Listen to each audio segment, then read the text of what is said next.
அனைவருக்கும் வணக்கங்கள். பாதகாதிபதி ஜாதகரின் குழந்தைகளுக்கு என்ன பாதகத்தை செய்கிறார் என்று இந்த வீடியோவில் பார்ப்போம். உதாரணமாக ஒரு விருச்சிக லக்ன ஜாதகத்தை எடுத்துக்கொள்ளலாம்.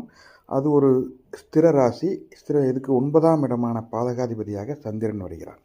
இந்த சந்திரன் பாதகாதிபதியாக லக்னத்திற்கு 6ல் அமர்ந்திருக்கிறார். இது ஜாதகருக்கு உண்டான இது. இவருடைய ஜாதகத்தில் இவருடைய குழந்தைகளுக்கு எப்படி எடுத்துக்கொள்ள வேண்டும் என்றால், இந்த விருச்சிக லக்னத்துக்கு 5ஆம் இடத்தை எடுத்துக்கொள்ள வேண்டும்.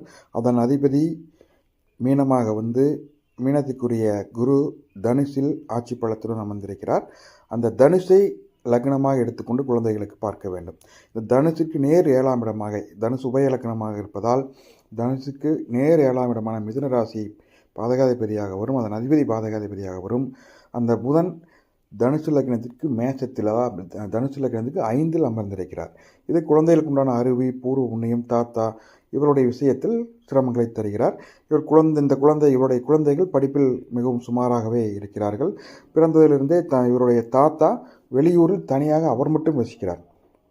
இவர்கள் பூர்வீகத்தை விட்டு ரொம்ப வருடங்கள் ஆகிவிட்டது. இப்படி ஒவ்வொரு உயிர்காரகத்திற்கும் அந்த காரக அதிபதி எங்கே அமர்ந்திருக்கின்றாரோ, அந்த பாவக அதிபதி எங்கே அமர்ந்திருக்கின்றாரோ அதை லக்னமாக எடுத்துக்கொண்டு அதன் பாதகஸ்தானத்தை எடுத்துக்கொண்டும் பலன் எடுத்து பார்த்தால் சரியாகவே வருகிறது. நன்றி, வணக்கம்.